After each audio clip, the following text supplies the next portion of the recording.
I pray we have not caught you at an inopportune moment. We wanted to offer our...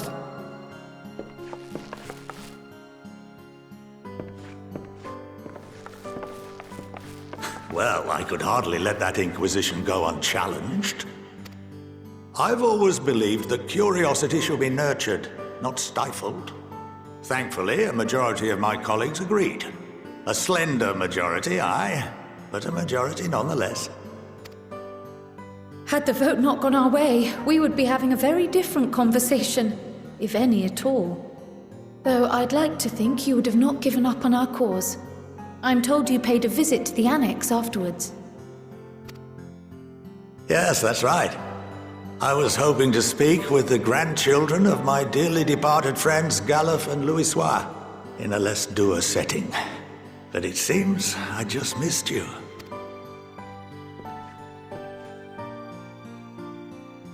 I still can't believe how much you've grown. If only your grandsires could have seen the way you presented yourselves to the Forum. Why, it fair brought a tear to my own eye.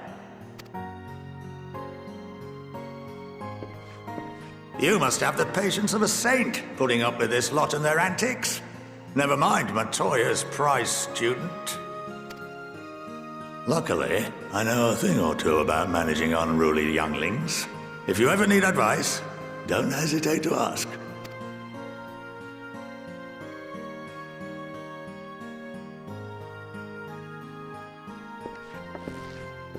If I may, there is a rather more pressing matter we wish to discuss. What can you tell us of this duty that the Forum must fulfill? Nothing, I'm afraid. Like all humble servants of the Forum, I am sworn to secrecy. Or rather, I couldn't tell you if I tried. Our duty is of the gravest importance. Furthermore, if the particulars were made public, it would incite widespread panic. As such, those entrusted with this duty have been bound by an enchantment, which prevents us from speaking of such matters without the express permission of the Forum. How is that even possible? It's been some time since I last gave a lecture. Please, take a seat.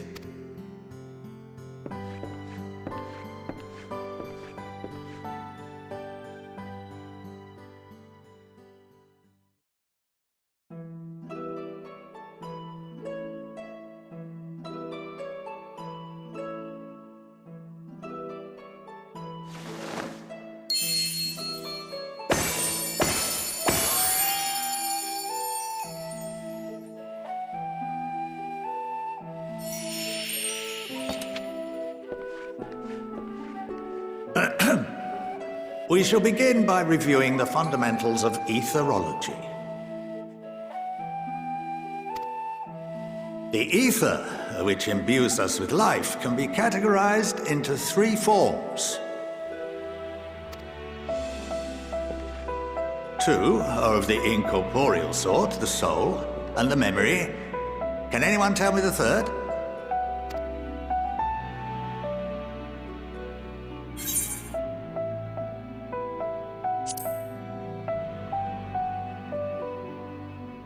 Yes, very good. This is the form with which the layman is most familiar. Consumed by even the simplest of daily activities and replenished by the food and drink that sustain us, this form of ether is in constant flux. In contrast, the ether that comprises the soul is rarely subject to dramatic change. The same can be said for memory, as the two are intrinsically linked.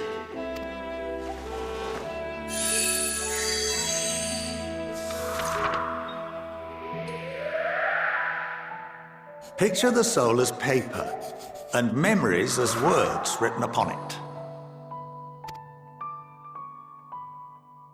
Now, what would happen if that paper was doused with ink? The same type of ether as comprises the memories.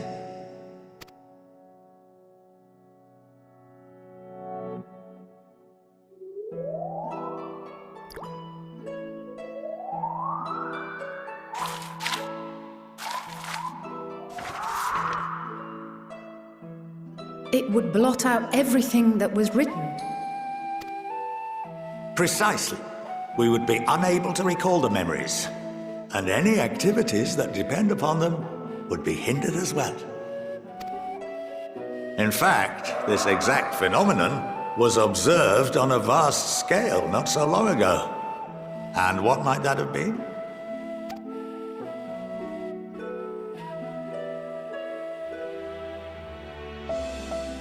The seventh Umbral Calamity.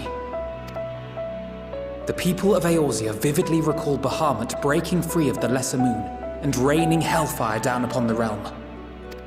But no one could seem to remember the events that followed immediately afterwards. Indeed. To this day, we have yet to determine whether it was an unintended consequence or a deliberate act. The enchantment which binds me and the rest of the Forum is based on a similar principle. And yes, it is a contravention of the Sharlayan prohibition against the practice of memory manipulation.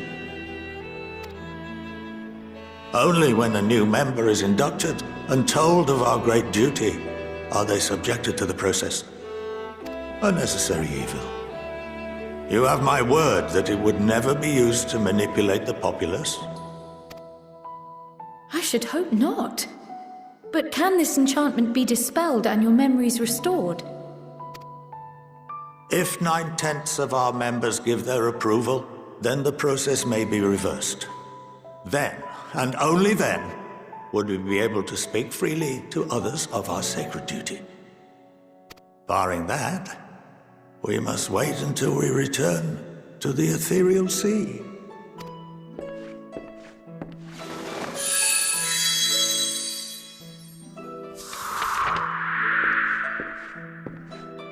For there we will be purified, the blots upon our souls washed clean.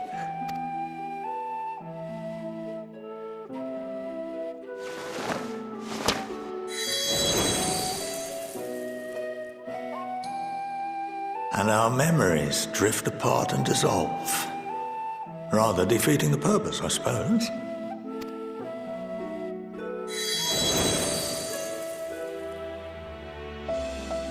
But there are those memories that are indelibly etched upon our souls, some believe.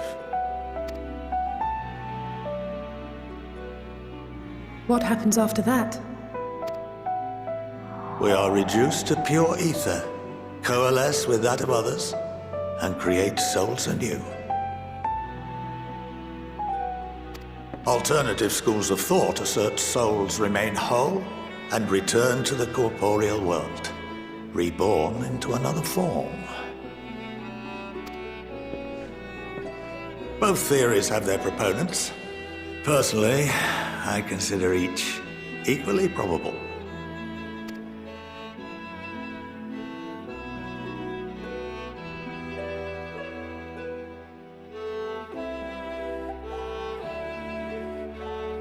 Well, I think that's enough education for today, now that I've given you some food for thought. Or rather, an entire banquet.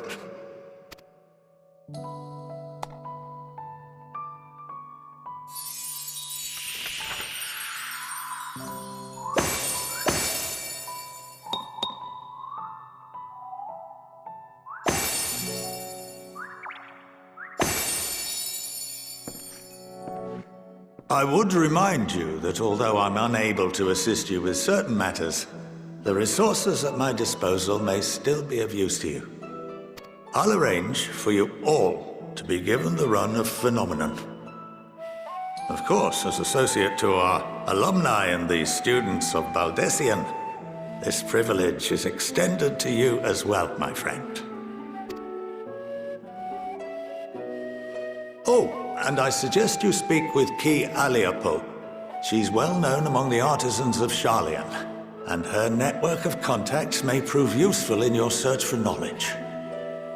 I wish you all the best in your pursuits, wheresoever they may take you.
By the 12.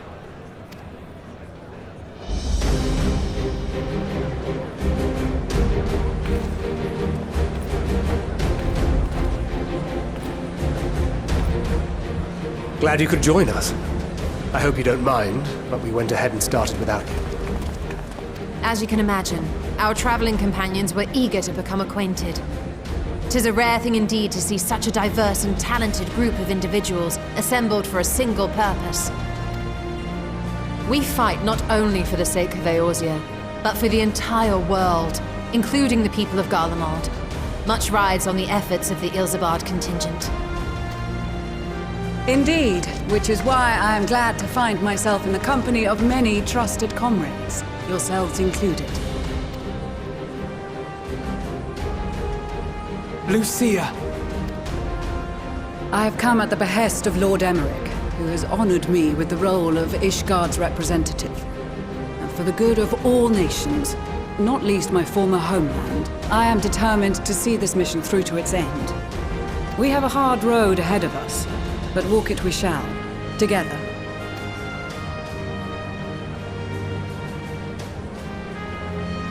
We too welcome this opportunity to work together once more. I have faith that, if there is a way to resolve this conflict, we will find it.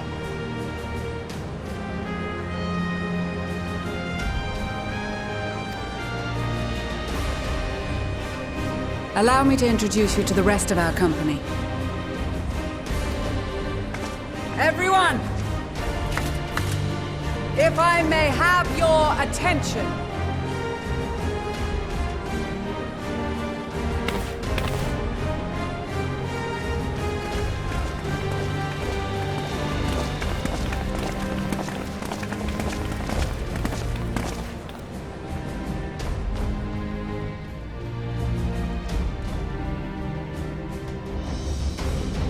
Might I ask you to speak first?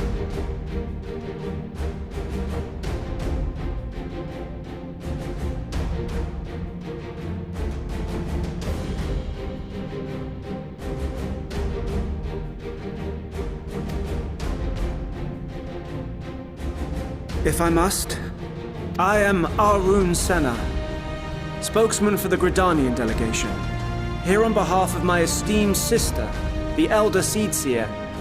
We shall provide support and protection to those in need during our time in Garlemald.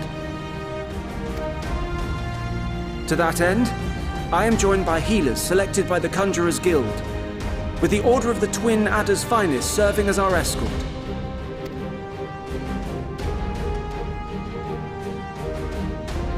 Of course, with an experienced white mage such as yourself accompanying us as well, those requiring more involved treatment will be in safe hands. Raya O sends her regards, by the way. Suppose I'd better say my piece.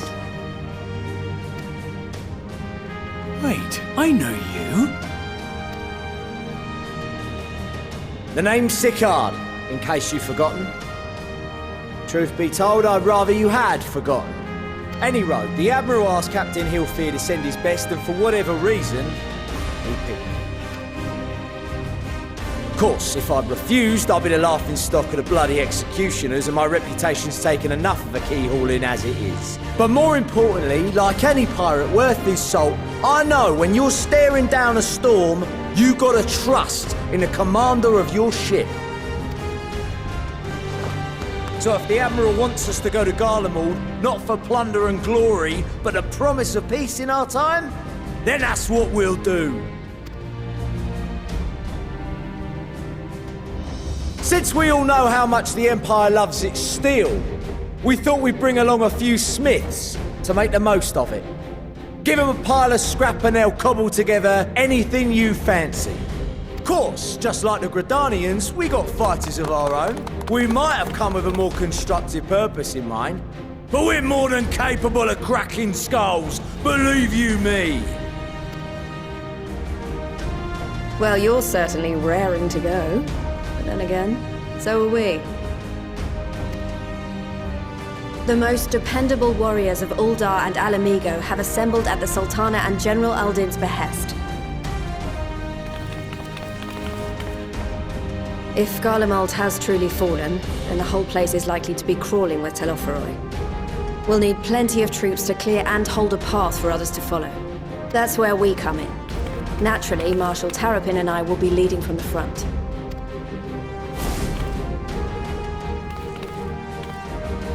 It's been some time since I last saw you in your element on the battlefield. From what I've heard, you've become pretty fearsome yourself. Master Matoya, the Avatar of Destruction.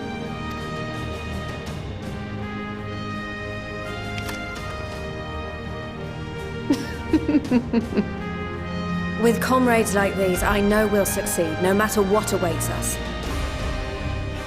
And then we might finally get a chance to enjoy a good long rest. But until then, let's give it our all.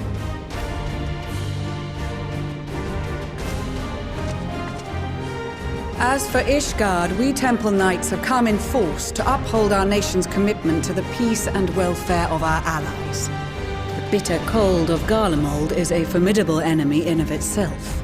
Our experience fighting in ice and snow will prove invaluable in the days ahead. Accordingly, I have been designated commander of the Ilzabard contingent. I will do all in my power to provide you with the leadership and guidance you require. The four high houses, House Hylinart foremost among them, have arranged for a host of machinists to join us on our mission. Their knowledge of Imperial Magitech is sure to be a great boon. They will address any problems of a technical nature, together with the smiths of Limpsa Lomitsa. There is another awaiting introduction. Lord Emanolain! Ah, yes. Emanolain de Forton, at your service. Though, lest there be any misunderstanding, I should stress that I've not become a fearsome warrior while you were away. Rather, far from it, actually. My brother, in his infinite wisdom, decided this would be an excellent chance to make something of myself. Oh, and fight for world peace and all that. But, should the opportunity arise for a spot of ballroom dancing, I will be your twinkle-toed gentleman of light.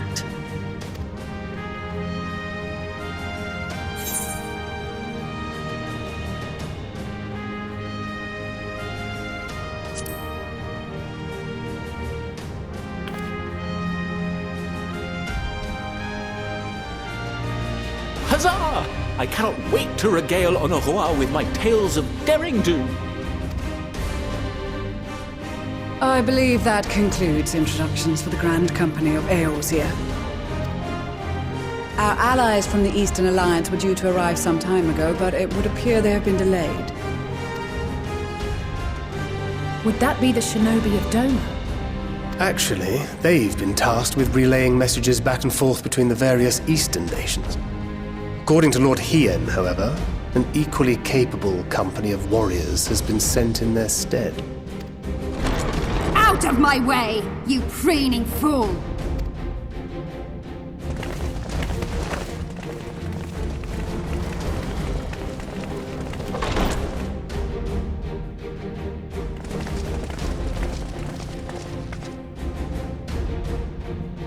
Forgive us for coming late. We are the delegates of the Eastern Alliance. Cyrena, and you've brought company. For battle and blood we come, as the steppe is sorely lacking in both. No towers befoul our lands, so we marched on those of Doma, only to find them beyond our reach. But now our thirst for slaughter will be slaked. No quarter to the enemy! Sadu Hatun, no. We go to make peace with the Iron Men, not war. Warriors of the Steppe, we've heard many tales of your bravery. We welcome you as allies. And these other ones you have brought are... Members of the Dalmascan resistance group, Lente's Tears.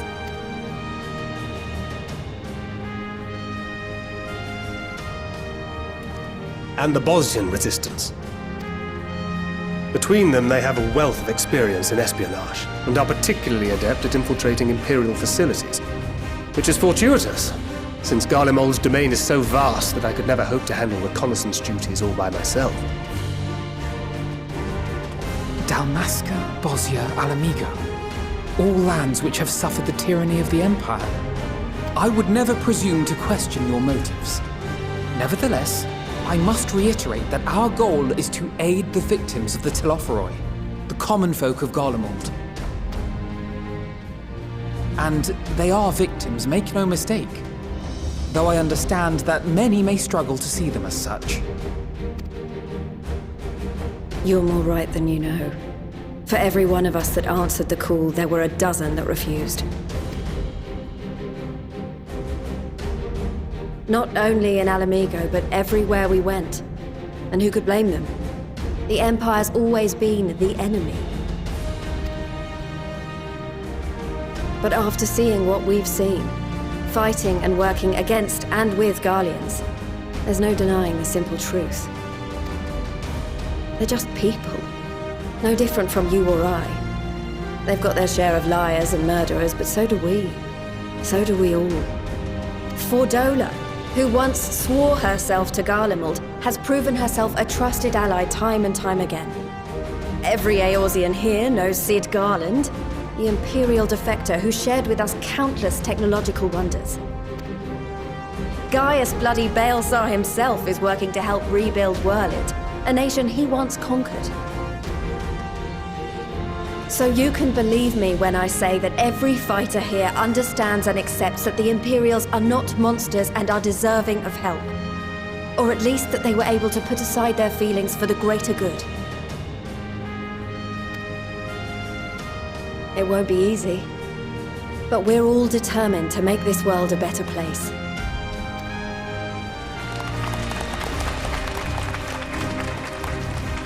What lingering concerns I may have had were clearly unwarranted. I agree with everything you said wholeheartedly. Then we are in accord. Now, let us review our strategy. To reach the Garlean capital in northern Ilsabard, we must cross the central mountain range. Fortunately, Garland Ironworks can provide aerial transport, sparing us this most treacherous part of our journey. However, attempting to fly any closer to Garlemald would attract the attention of the Telophoroi. As they appear to have seized control of the majority of the Imperial military, we must assume that includes its fleet. In addition, Garlemald possesses devices that can interfere with airship navigational systems, further discouraging an airborne approach. Given the circumstances, the closest we dare deploy our contingent is an area between the range and the capital, the Magna Glaciers. From there, we must travel the rest of the way on foot. We will also need to bring the airships with us to ensure we can withdraw with haste.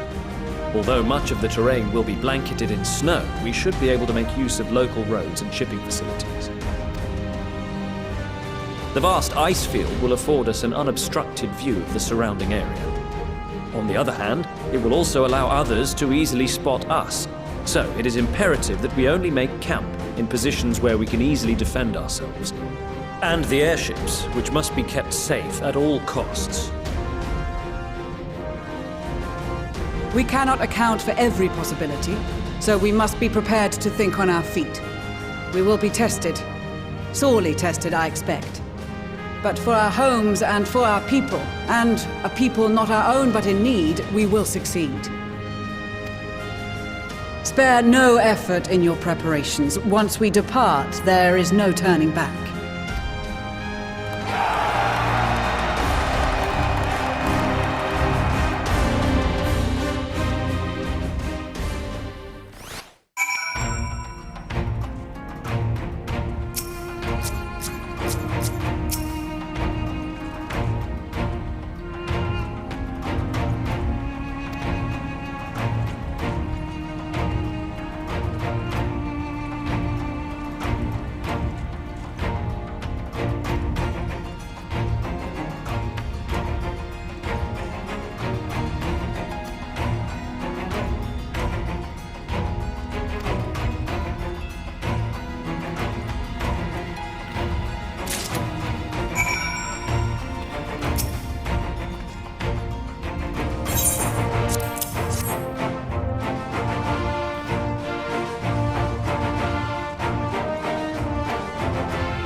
Ilsabard, divided in twain by a vast mountain range. Those who would traverse its jagged peaks face peril at every step. But why go by foot when one can simply fly?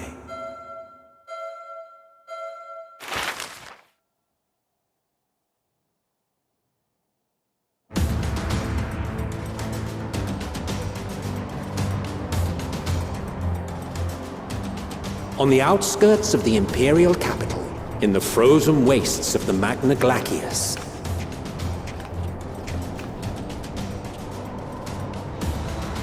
the winds howl in icy protest, as if to warn against further trespass.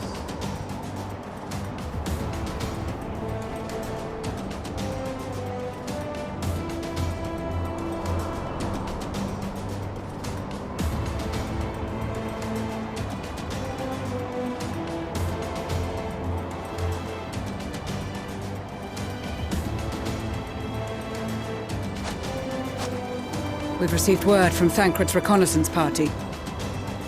They've sighted a detachment of heavily armed Imperials. Survivors of the Civil War, perhaps? Perhaps, but there is more to it than that. Maxima reports that they're led by Vergilia, legatus of the 3rd Legion, which comprises the bulk of their number. However, they are also joined by several members of the 1st. From what I recall, the 3rd Legion fought for Nerva in the War of Succession following Varus' death. The 1st, on the other hand, were under the direct command of the Emperor and rejected Nerva's claim to the throne. These legions were enemies.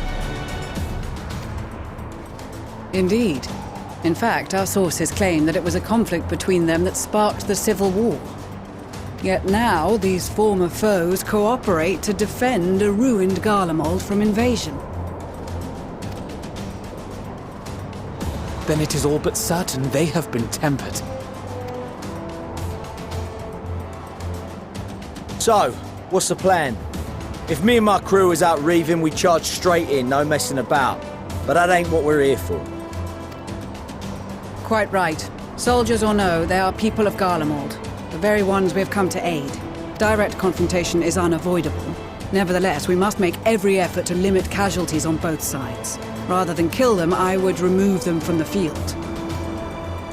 How so? Savage beatings, disarmament, and imprisonment?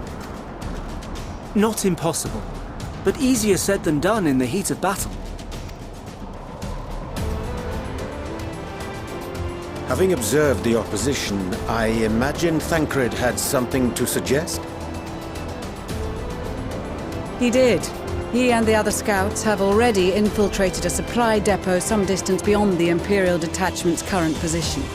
Stored within is a stockpile of Magitech armaments, and once we give the signal, Thancred's team will destroy them all. In so doing, we will deprive frontline troops of materiel, and likely force the detachment to send men to investigate.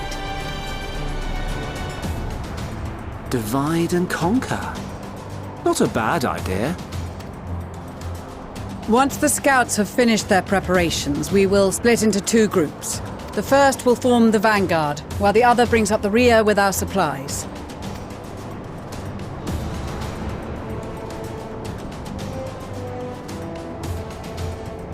As for the Scions, I ask that you lend your assistance where you deem it needed most. I would prefer, however, that you accompany the rearguard and be prepared to join the van at a moment's notice. Kept in reserve as our trump card, so to speak.